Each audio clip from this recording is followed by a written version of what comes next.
बिस्मिल्लाहिर्रहमानिर्रहीम।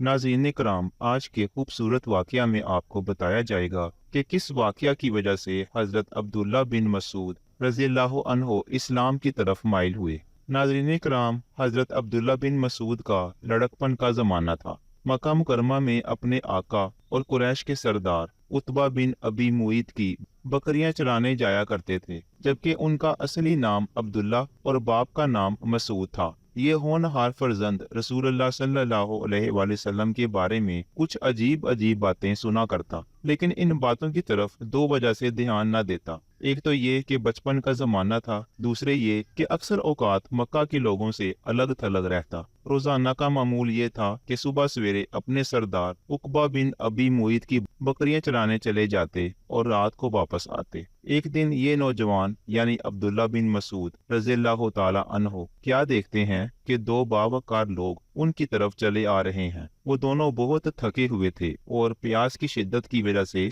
उनके होंठ खुश्क हो रहे थे। उनके पास आते ही इन दोनों ने सलाम किया और फरमाया, अजीजम, हमें इन बकरियों का दूध पिलाओ ताकि इससे आतिशे प्यास बुझा सकें। इस होनहार लड़के ने जवाब दिया, मैं तो ऐसा नहीं कर सकता। ये बकरियां मेरी नहीं बल्कि मेरे पास तो अमानत हैं। लेकिन उन दोनों ने मेरी बात का बुरा नहीं मनाया और खुशी से तमतमा उठे। फिर उन बुजुर्गों में से एक बुजुर्ग ने कहा, हमें ऐसी बकरी बताओ जो छोटी हो और दूध ना देती हो। मैंने करीब ही खड़ी हुई एक छोटी सी बकरी की तरफ इशारा किया। एक बुजुर्ग आगे बढ़े, एक हाथ से बकरी की एक टांग पकड़ी और दूसरा हाथ उसके थनों को लगाया और वो साथ कुछ पढ़ भी रहे थे। मैंने बड़ी हैरानी से उनकी तरफ देखा और दिल में कहा कि भला इतनी छोटी बकरी भी दूध दे सकती है। लेकिन मैंने देखा कि थोड़ी ही देर में बकरी के थनों में दूध उतर आया और दूध भी कसीर मिकदार में था। दूसरे बुजुर्ग ने एक प्याला नुमा पत्थर उठाया और उसको दूध से भर लिया। दोनों ने खूब जी भर कर पिया और मुझे भी पिलाया और मैं ये मंजर देखकर हैरान रह गया। जब हम तीनों खूब सैर हो गए तो उस मुबारक शख्सियत ने थनों को हुक्म दिया कि सुकड़ जाओ, तो वो फौरन सुकड़ने लगे, यहाँ तक कि अपनी असली हालत में आ गए। इस मौका पर मैंने ये अर्ज की कि मोहतरम, मुझे भी ये बाबरकत कलाम सिखा दें। तो आप सल्लल्लाहु अलैहि वसल्लम ने फरमाया, अभी आप बच्चे हैं। यही वाकया हजरत अब्दुल्ला बिन मसूद रज़ियल्लाहु अन्हु को इस्लाम की तरफ माइल करने का सबब बना। क्या आप जानते हैं कि वो इंसान कौन थे? ये इंसान रहमतल लिल आलमीन हजरत मोहम्मद बिन अब्दुल्ला सल्लल्लाहु अलैहि वसल्लम थे और उनके साथी हजरत अबू बकर सिद्दीक रज़ियल्लाहु ताला अन्हु थे। उन दिनों कुरैश ने मक्का मुअज़्ज़मा में ऊधम मचा रखा था और मुसलमानों को तरह तरह की तकलीफें पहुंचा रहे थे। इसलिए अल्लाह के रसूल सल्लल्लाहु अलैहि वसल्लम और अबू बकर सिद्दीक रज़ियल्लाहु अन्हु पहाड़ी इलाकों की तरफ चल पड़े थे। उस लड़के ने आप सल्लल्लाहु अलैहि वसल्लम और हजरत अबू बकर सिद्दीक रज़ियल्लाहु ताला अन्हु से खुलूसे दिल से मोहब्बत की और आप दोनों को भी उनकी दयानतदारी और ईमानदारी बहुत पसंद आई। इस वाकया के थोड़े ही अरसे बाद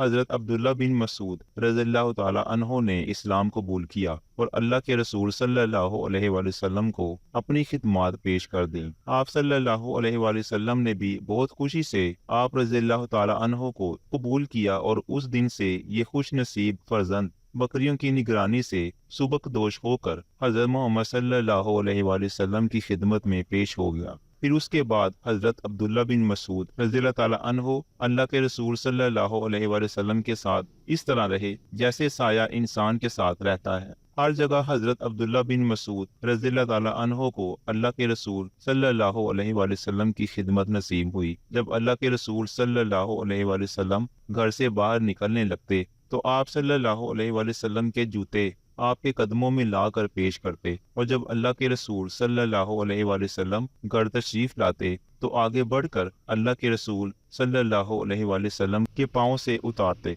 आप सल्लल्लाहु अलैहि वसल्लम के लिए छड़ी और मसवाक का हर वक्त इंतजाम रखते। आपको हुजरा में भी आने की इजाजत थी, इसलिए आपको अल्लाह के रसूल सल्लल्लाहु अलैहि वसल्लम की सीरत और किरदार को ज्यादा अपनाने का मौका मिला। उन्होंने अल्लाह के रसूल सल्लल्लाहु अलैहि वसल्लम की हर आदत को अपने अंदर परवान चढ़ाने की कोशिश की। यहाँ तक कि आप रज़ियल्लाहु ताला अन्हु के मुतल्लिक ये बात मशहूर हो गई कि आप अल्लाह के रसूल सल्लल्लाहु अलैहि वसल्लम के करीब तर हैं। अब्दुल्ला बिन मसूद रज़ियल्लाहु ताला अन्हु को कुरान फहमी में सबसे आला मुकाम हासिल है। इसका सबूत इस वाकया से भी मिलता है। एक दफा अल्लाह के रसूल सल्लल्लाहु अलैहि वसल्लम اور ابو بکر صدیق رضی اللہ تعالیٰ عنہ بیٹھے امت مسلمہ کے متعلق گفتگو کر رہے تھے۔